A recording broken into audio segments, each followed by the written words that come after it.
చూస్తున్నాం, ప్రెసెంట్ అయితే చేయలేదు అనేది. ఒక్క నిమిషం. మూర్తి గారు గుడ్ మార్నింగ్ అండి. గుడ్ మార్నింగ్ అమ్మా. మూర్తి గారు, ఎస్, ఏ పొలిటికల్ పార్టీ ఆ పొలిటికల్ పార్టీని సేఫ్ జోన్ ఉంచుకోవడానికి చూస్తుంటారు. వారు చేసిన మంచులు చెప్తారు, చెడులు అనేవి ప్రతిపక్షం లేదంటే అపోజిషన్ పార్టీలు, అధికార పార్టీ ఉంటే ప్రతిపక్షం, ప్రతిపక్షం ఉంటే అధికార పార్టీ చెప్తూ ఉంటాయి. ఏంటి వాళ్ళ వర్షన్ ఏంటంటే ఎప్పుడు చూసినా ఏదో ఒక విధంగా మా పార్టీ నాయకుల మీద ఈ విధంగా బురద జల్లే ప్రయత్నం తప్ప దాంట్లో వాస్తవాలు ఉండవు, ఏముండవు, ఏదో ఒక అంశాన్ని తీసుకొచ్చి డైవర్షన్ పాలిటిక్స్ అంటున్నారు. వీళ్ళేమంటున్నారు, ఎప్పుడో 1981లో 23 ఎకర్స్ ఉంటే ఇప్పుడు 75 ఎకర్స్ దాదాపుగా ఎట్లా అయింది, ఆ చుట్టూ అటవీ భూములు ఉన్నాయి, విచారణ చేస్తున్నాము, అనుమానాలు ఉన్నాయి కాబట్టి విచారణకు ఆదేశించాము, ఒకవేళ నిజాన్ని నిగ్గు తెలుస్తుంది, చట్టం తన పని తను చేసుకెళ్ళిపోతుంది, మేము మాత్రం ముందు ఈ విషయాన్ని అయితే ప్రజల ముందు పెట్టామంటుంది అధికార పార్టీ. ఒకసారి క్లారిటీ ఇవ్వండి సార్, ప్రజలకు క్లారిటీ కావాలి కదా, ఏది వాస్తవం అనేది. ప్యానల్లో ఉన్న మిత్రులందరికీ నమస్కారం.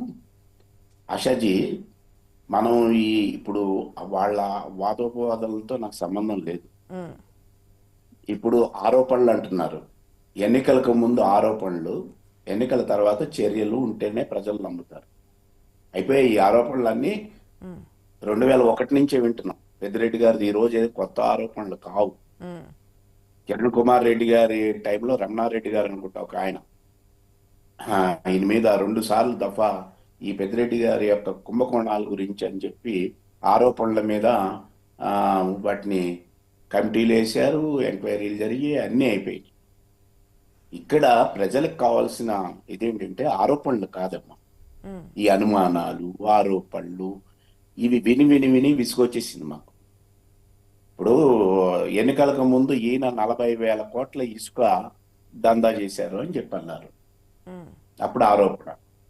7 నెలల్లో ఏం చర్య, ప్రాథమికమైన చర్య, నేనేమి కేసు ముగించిందని అంటలేదు, దాని మీద ఏం చేశారు? ఎర్రచందనం నేపాల్లో దొరికిందని అన్నారు. ఈందే ఏమైంది? అది ఎర్రచందనం ఏమైపోయింది? అందుకని ఈ ఆరోపణలు, దానికన్నా లేటెస్ట్ చెప్తాను. ఈ కూటమి అధికారంలోకి వచ్చిన తర్వాత ఫైళ్లు తగలబెడితే సిసోడియా కమిటీ వేశారు కదా, సిసోడియా కమిటీ నివేదిక రాలేదా అండి తెలుగుదేశం మిత్రులు? ఎందుకు బయట పెట్టరు మీరు? ఇవి ఎప్పుడైతే అంటే ఆరోపణలు చెప్తున్నారు, దానికి ముగింపు ఏంటన్నది చెప్పకపోయేసరికి కాకినాడ బియ్యం కుంభకోణాలు, ఆ తర్వాత అది జరుగుతున్న క్రమంలోనే విశాఖపట్నం రేవుల్లో కూడా కుంభకోణాలు జరిగినాయి కదా. జనసేన నాయకుడే మూర్తి అనుకుంటాను ఆయన పేరు, విశాఖపట్నంలో మన ఆయన విజయసాయి రెడ్డి గారి భూమి కుంభకోణాలు ఏమైపోయినాయి? ఇంతెందుకమ్మా, రాజశేఖర్ రెడ్డి గారు పబ్లిక్ గా శాసనసభలో అదేది వాళ్ళ పాయ అక్కడ 830 ఎకరాలు అసైన్డ్ ల్యాండ్ అని నాకు తెలియక కొన్నాను అని శాసనసభలో చెప్పిన ఆ 830 ఎకరాలు అతి గతి తెలియక చేసిన నేరమే కదా. ఈ అసైన్డ్ భూముల మీద ఏమి చేశారు? ఆ తర్వాత చంద్రబాబు నాయుడు గారి యొక్క ప్రభుత్వాలు రాలేదా 2014 నుంచి 19 వరకును? ఈ రెవెన్యూ సమీక్షలో నిన్ననే తెలిసిందా 2014లో పెద్దిరెడ్డి రామచంద్రారెడ్డి గారి యొక్క అటవీ భూముల యొక్క కుంభకోణం ఈ రోజే కొత్తగా వచ్చిందా? అందుకని వీటన్నిటికీ సమాధానాలు కూటమి నుంచి రావటం లేదు. మేము చేస్తామమ్మా, మేము ఖచ్చితంగా చేస్తాం, వాళ్ళలాగా చెయ్యము, ఈ ధర్మసూత్రాలు పనికిరావమ్మా. ప్రజలు ఏం కోరుకుంటున్నారు? మీరు ఆరోపించిన దాన్ని 7 నెలలు చాలు, 7 నెలల్లో ప్రాథమికమైన చర్యలు ఒక్కొక్కటి చెప్తాను నేను. ఫామ్ ల్యాండ్ అది అటవీ భూమా కాదా? ఎందుకు సబ్ డివిజన్ అయింది? 295 అన్నది ABCDE అని చెప్పి సబ్ డివిజన్ అయింది జగన్ గారి టైంలోనా లేదా అంతకు మునుపా? ఇది తేల్చండి. అలాగే 296 1 and 2 సబ్ డివిజన్ అయింది సర్వే, ఇది తేల్చండి. ఎవరు చేశారు ఈ సబ్ డివిజన్లు? అందుకని దీనికి సమాధానం ఉండదు. రెండోది, మనం కోరుకుంటున్నది ఏంటి? మీరు అటవీ శాఖలో అటవీ భూమిలో కంచె వేయకూడదు కదా. 15 నుంచి 20 అడుగులు కంచె వేశారన్నారు కదా. కూలగొట్టడానికి మీకు ఏ చట్టం అర్థం వచ్చింది? ఫామ్ ల్యాండ్ కట్టకూడదని అన్నారు కదా, ఇచ్చిన అనుమతి ఎవరిది? ఇప్పుడు మన హైదరాబాద్ లో కొట్టిపడేయట్లేదా? హైడ్రా కొట్టిపడేయట్లేదా అండి? కట్ట సాధింపు అంటున్నారా? అందుకని చర్యలు చేస్తే అనేవాళ్ళు అంటారు కట్ట సాధింపు అని. మీరు చర్యలు ఎందుకు తీసుకోవట్లేదు? దీనికేం చట్టాలు అంటారు?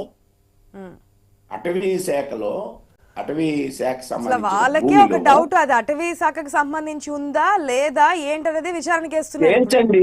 తేల్చండి. అది సెంట్రల్ గవర్నమెంట్ కదా. సెంట్రల్ గవర్నమెంట్ ఎట్లా ఇచ్చింది తార్ రోడ్ వేయడానికి?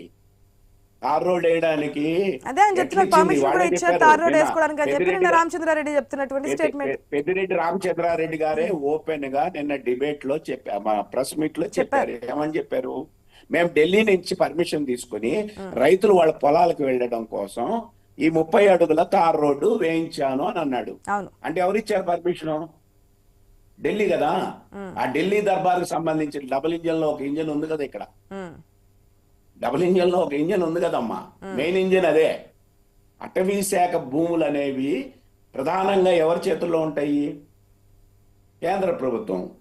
ఒక పోలవరం కట్టాలని అంటే వాటికి అటవీ భూముల యొక్క దీనికి సంబంధించిన పర్యావరణం రావాలా, వైల్డ్ యానిమల్ యాక్ట్ పరిరక్షణ ఇవి రావాలా, ఇవన్నీ ఎవడిస్తున్నాడు? అంటే మనం అనుకూలంగా ఉన్నా అంటే ఇవన్నీ 2000 మనకి 19 నుంచి 24లోనే జరిగితే ఖచ్చితంగా వైసీపీ బాధ్యత. లేదా అంతకు ముందే జరిగినాయా? 2014లో ఈ రెవెన్యూ శాఖ ఇచ్చిన సబ్ డివిజన్లు ఇవన్నీ కూడా వైసీపీ చేసిన పాపాలేనా? ఇది ఇవాళ కాదు కదా ఆరోపణలు వస్తున్నాయి. అందుకని నేను ప్రజల తరఫున మాట్లాడుతున్నది ఏంటంటే ఆరోపణలు బంద్ చేయండి, ఆరోపణలు చేయకండి. అర్థమైందా? వాస్తవాలు బయటకు వచ్చినప్పుడే అప్పుడు ఆరోపణలు చేస్తే ఆధారాలతో పాటు. నేనేమంటున్నానంటే అమ్మా, వీళ్ళు గుట్ట ఎక్కలేని వాళ్ళు కొండెక్కుతాం అంటున్నారు, గుట్ట ఎక్కలేని వాళ్ళు కొండెక్కుతాం అంటున్నారు. సత్యం కేసు ఏమైంది? కోడికత్తి కేసు. శ్రీను ఈ 6 నెలలు చాలలేదా మీకు ఆ కేసులో ఇది చేయడానికి? శ్రీను కదా. గులకరాయి కేసు ఏమైంది? ఇవన్నీ చిన్నవి కదమ్మా, ఉల్లు తొక్కులు ఇవి. ఈ ఉల్లు తొక్కులనే ఏం చేయలేకపోతా ఉన్నారు, గడపారలను ఏం లేపుతారు వీళ్ళు. ఇవన్నీ కూడా నేను కూటమికి ఏం చెప్తున్నానంటే, మీరు ఇంక చేయకండి. ఆరోపణలు చేస్తే మా చెవులు తూట్లు పడిపోతా ఉన్నాయి, వినలేకపోతున్నాం మేము. ఇవన్నీ చేసేసారు మీరు, ఇసుక బట్ అన్నింటికి వాళ్ళు పెడుతున్నటువంటి ఒకే ఒక కార్డు ఏంటంటే, మేము వెంటనే యాక్షన్ తీసుకుంటే కక్ష సాధింపు ఉంటుంది. గతంలో మాదిరిగా ఆ ప్రభుత్వం చేసిన విధంగా మేము ఏదైతే ఆరోపణ రాగానే వెంటనే జైల్లో పెట్టేలేము, మేము చట్ట ప్రకారం ముందుకెళ్తాము. ఆ మాట బంద్ చేయాలి. ఎన్క్రోచ్ జరిగితే ఇల్లు పడగొట్టలేదా పేదలది? పేదల భూములు, పట్టా భూముల్లో ఇల్లు కట్టుకుంటే పడగొట్టలేదా? అప్పుడు మీకు కక్ష సాధింపు కనపడలేదా? అంటే ధనవంతుల మీద కక్ష సాధింపు చేయరు, పేద ప్రజల మీద కక్ష సాధింపులు చేస్తారా? ఎట్లా కరెక్ట్ అమ్మా ఇవన్నీ? ఈ రాజకీయాలు విని విని విని విసుకొచ్చేస్తా ఉన్నది. మీరు నిజంగా చిత్తశుద్ధి ఉంటే ఈ రోజే వెళ్ళి ఆ కంచె తీయించండి. అది అటవీ శాఖ భూమి అని అటవీ అధికారులు తీసుకుపోయి వాటిని కంచెని తొలగించండి ముందు. ఎందుకంటే వైల్డ్ యానిమల్ యాక్ట్ ఉంది కదా, అటవీ భూముల్లో తార్ రోడ్ అక్కడి నుంచి రావాలంటే కేంద్రం ఎందుకు ఇచ్చింది గతంలో మరి అనేది మరి అదొక అంశం. అన్ని చిక్కుముళ్ళన్నీ దగ్గరే ఉన్నాయి. ఆ కేంద్రంతో సఖ్యత సంబంధాలతో ముందుకెళ్ళేటువంటి గత ప్రభుత్వం కావచ్చు, ఇప్పటికీ సఖ్యతతోనే ఉన్నారనుకోండి. ఇప్పుడున్నటువంటి ప్రభుత్వంలో జనసేన చాలా కీలకం. కేంద్రాన్ని అసలు కూటమితో ఒప్పించిందే జనసేన. మేమున్నాం, అసలు కూటమి కట్టక ముందు నుంచి కూడా ఆయన అదే స్టాండ్ ఉన్నారు. లేదు 3 పార్టీలో వెళ్తాయని చెప్పేసి మాట్లాడే సిచ్యువేషన్. మరి ఇప్పుడు కేంద్రంతో మాట్లాడతారా? మహేష్ గారు ఉన్నారు కదా యాజ్ అడ్వకేట్ గా, ఆయనకి ఈ పాయింట్స్ కూడా తెలుసు, మరి అవి కూడా క్లారిటీ ఇస్తారేమో చూద్దాం.